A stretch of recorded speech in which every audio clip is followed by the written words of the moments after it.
Introduction to OOPS. Visual Basic was object-based. Visual Basic.net is object-oriented, which means that it's a true object-oriented programming language. Visual Basic.net supports all of the key OOP features like polymorphism, inheritance, abstraction, and encapsulation. It's worth having a brief overview of OOP before starting OOP with VB. Why object-oriented approach? In OOP, data is treated as a critical element and does not allow it to flow freely. It binds data closely to the functions that operate on it and protects it from accidental modification from outside functions. OOP allows decomposition of a problem into a number of entities called objects, and then builds data and functions around these objects. Now, a major advantage of OOP is code reusability. Some important features of object-oriented programming are as follows. Emphasis on data rather than procedure. Programs are divided into objects. Data is hidden and cannot be accessed by external functions. Objects can communicate with each other through functions. New data and functions can easily be added whenever necessary, and follows bottom-up approach. Objects. An object is an entity that contains a state or data and behavior or methods. Think of a car. A car is a single object, yet it has numerous parts and behaviors. A car has a body, a frame, wheels, doors, and so forth. It's a single object made up of smaller objects. A car also has behaviors or actions. You can drive it, open the doors, turn, and so forth. All of this is encapsulated into a single object, your car.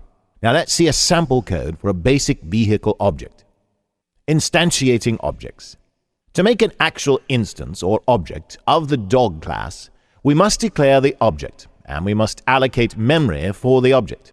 These two steps combined are necessary to create or instantiate the object. First, we declare the object by writing the access modifier, in this case dim, followed by an identifier for the object or instance of the class, the as word, and the class name, dog. Here we are declaring Milo to be an instance of dog. The declaration alone doesn't actually create an instance, however. To create an instance of class, we must also allocate memory for the object using the keyword new. Now have a look at this statement. We can combine the declaration of the dog type with the memory allocation into a single line, such as this. This declares Milo to be an object of type dog and also creates a new instance of dog. Classes. A closely related term is class. A class is the code that defines an object and all objects that are created based on a class. A class is an abstraction of a new world concept, and it provides the basis from which you create instances of specific objects. For example, in order to have a customer object representing customer number 123, you must first have a customer class that contains all of the code, the methods, the properties, events, variables, and so on. This is all necessary to create customer objects. Based on that class, you can create any number of objects, each one an instance of the class. Each object is identical to the others, except that it may contain different data. To define a new type or class, we need first to declare it, and then define its methods and fields. Class is declared using the class keyword. The complete syntax is as follows. Here in this syntax, attributes are used to provide special metadata about a class, that is, information about the structure or use of the class. Access modifiers and its types are discussed briefly later in this lesson. Typically, our classes will use the keyword public as an access modifier. The identifier is the name of the class that we provide. Typically, VB.NET classes are named with nouns like dog, employee, listbox, and etc. It inherits an optional keyword used while we are creating a new class from an existing class. The member definitions make up the class body and are enclosed between the class and end-class keywords. Let's have a look at this sample code. Here we have created a class named dog. All the things a dog can do are described by methods within the class definition of a dog. The dog's attributes are described by the fields, such as age and weight. Class members. Visual Basic classes contain the following types of members. Field members. This includes member variables and constants. Enumerated data types defined within a class fall into this category. Event members. Events are procedures that are called automatically by the common language runtime in response to some action that occurs, such as an object being created, a button being clicked, a piece of data being changed, or an object going out of scope. Events can be also manually fired through code. Method members. This refers to both functions and subroutines. A special method subroutine called a constructor is used to create new instances of the class. Property members. Properties combine aspects of both function methods and fields. They are often used to provide access to a hidden class field through a pair of property procedures, one for updating the data and one for retrieving the current data value. Type members. Classes may be nested with one class contained completely within another. Have a look at this code snippet. This person class sample illustrates all of the various member types except class nesting. This section represents the field members, which includes variables and constants. This section represents the event member, which calls a test event. Here comes the constructor method members, which initializes the new method, public sub new. This is a simple constructor to set an initial field. Here comes the method members section. Here we are testing the class to find test event. This section will return a friendly string related to the instance. This is the property members section, which provides access to a hidden class field. This property performs simple error checking. And this property adds no special logic. It could have been a public field instead. Class member accessibility. Generally, the members of a class constitute that class's public interface, but some members may exist only for the internal use of the class instance itself. Each member of a class includes an access modifier. These special keywords indicate just how visible a particular member is to code outside of the class. Now let's discuss all the access modifiers one by one, shall we? Public. Public members are accessible to any code that accesses an instance of the class or structure, or that has access to the module containing the member. If a class has a public member, and an instance of that class is accessed from a separate project, application, or component, the public member is fully accessible to that external code. Protected. Protected members are accessible within the confines of a class and can be used in any code derived from that class, but they cannot be accessed outside of the class. Protected members only apply to classes. They are not available to structures or modules. Friend. Friend members are accessible anywhere within the assembly, but no further. Instances of a class with a friend member consumed outside of the assembly hide the member from that external code. Friend members can be used in classes, structures, and modules. Protected friend. Using protected and friend together grants a member all the benefits of both. Such members are accessible within the class and all derived classes, and within the assembly, but not outside of it. Protected friend members can be used in classes, but not in structures or modules. Private. Private members are accessible anywhere within a class, structure, or module, but not outside. They're also hidden from the custom members of derived classes.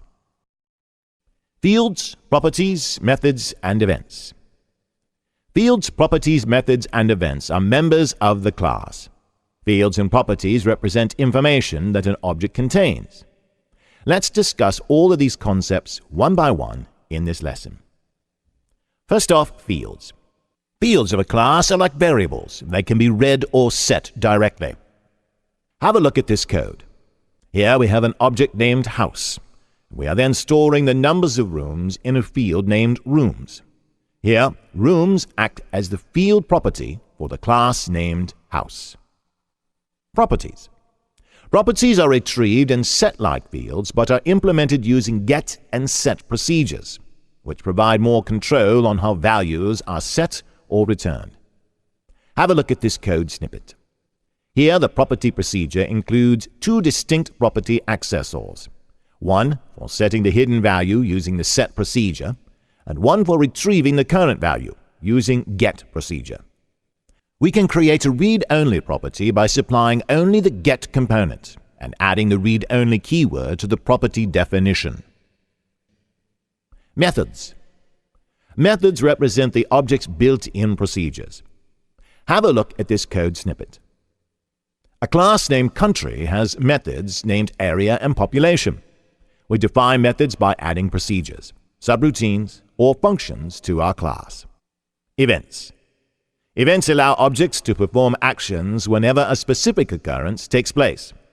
For example, when we click a button, a click event occurs, and we can handle that event in an event handler.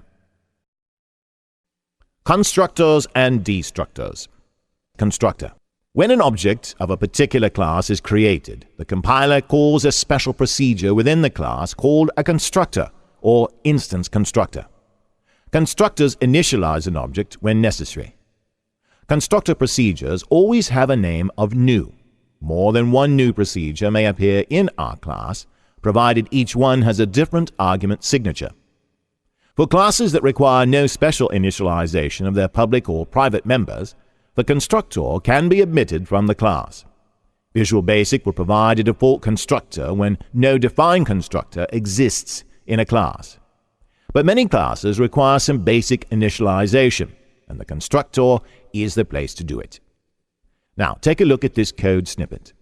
The person class defined here includes two constructors. The first constructor is the default constructor, and since it includes no arguments in its declaration signature, it is used by default when an instance is created that lacks any initialization arguments. The second constructor is a custom constructor, and it is called when an instance is created that passes a single string argument. Destructors. A destructor, also known as a finalizer, is the last method run by a class. Within a destructor, we can place code to clean up the object after it is used, which might include decrementing counters or releasing resources. We use finalize method in Visual Basic for this, and the finalize method is called automatically when the .NET runtime determines that the object is no longer required. When working with destructors, we need to use the overrides keyword with finalize method, as we will override the finalize method built into the object class. We normally use finalize method to deallocate resources and inform other objects that the current object is going to be destroyed. Because of the non-deterministic nature of garbage collection, it's very hard to determine when a class destructor will be called. Let's have a look at this sample code as how it demonstrates the use of the finalize method. When we run this code, the word and object, obj of class, destructor is created and hello is displayed. When we close the DOS window, obj is destroyed. Encapsulation and Polymorphism. Let's discuss two other important object-oriented concepts in this lesson. First, let's get into encapsulation. Encapsulation is, simply put, a technique to hide information in an object by combining both data and operations on that data within an object. Now have a look at this sample code. In this sample code, a class called person contains members and properties of first name, last name, and full name encapsulated into a single class. Now that is the goal of encapsulation, to allow a developer to transparently use different implementations of the same object. Now let's get into polymorphism. Polymorphism is the concept that different objects have different implementations of the same characteristic. It means one name, multiple forms. Now let's have a look at this code for display car details. The first line says that the parameter we want to accept is a car object. But when we call the object, we're actually passing it as a sports car object. Now look at how you've created the object and call display car details.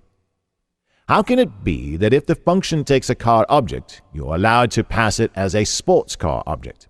Well, polymorphism means that an object can be treated as if it were a different kind of object, provided common sense prevails.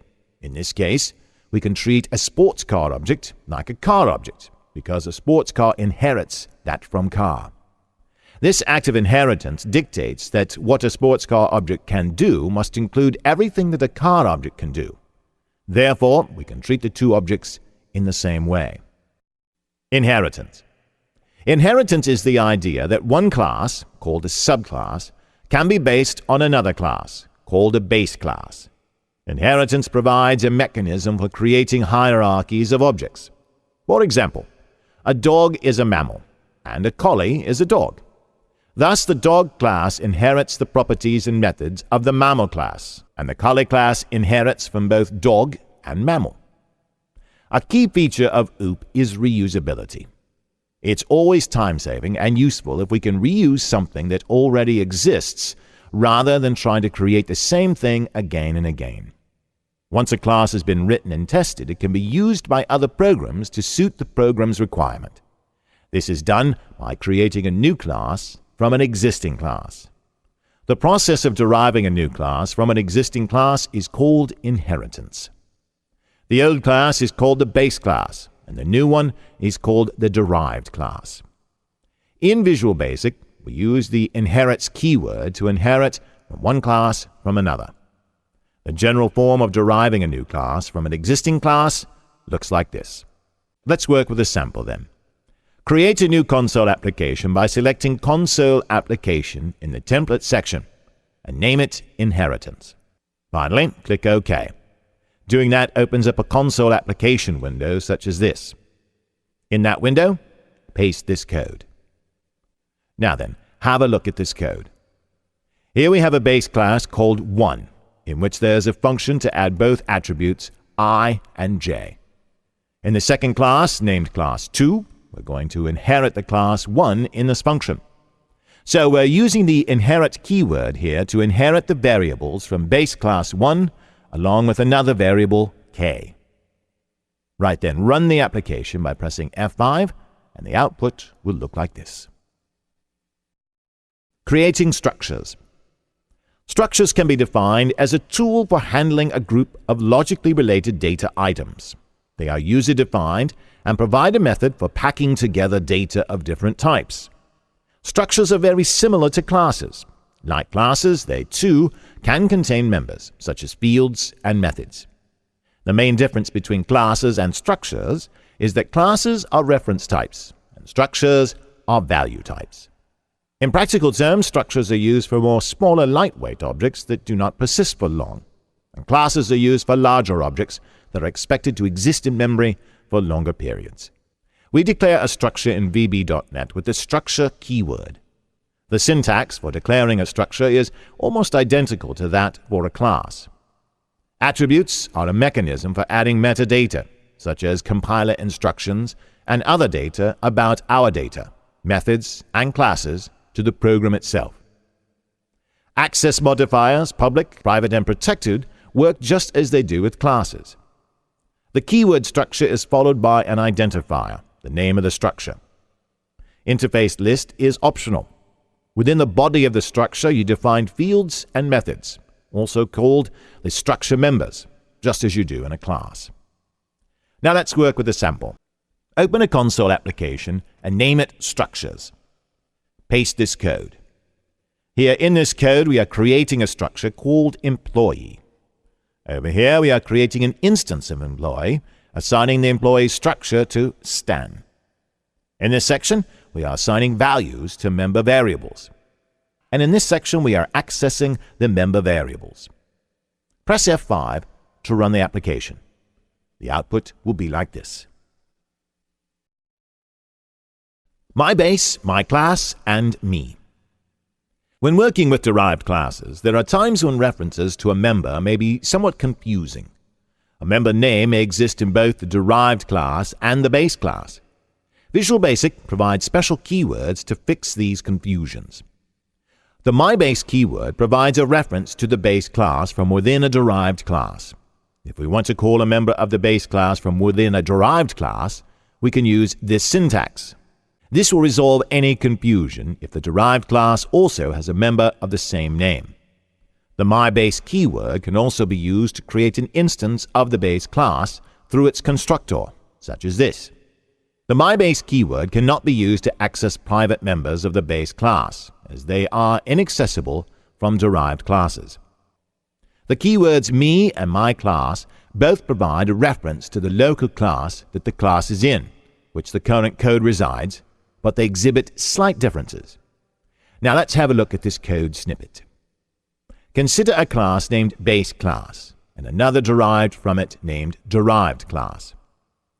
Now consider the following code that uses these classes.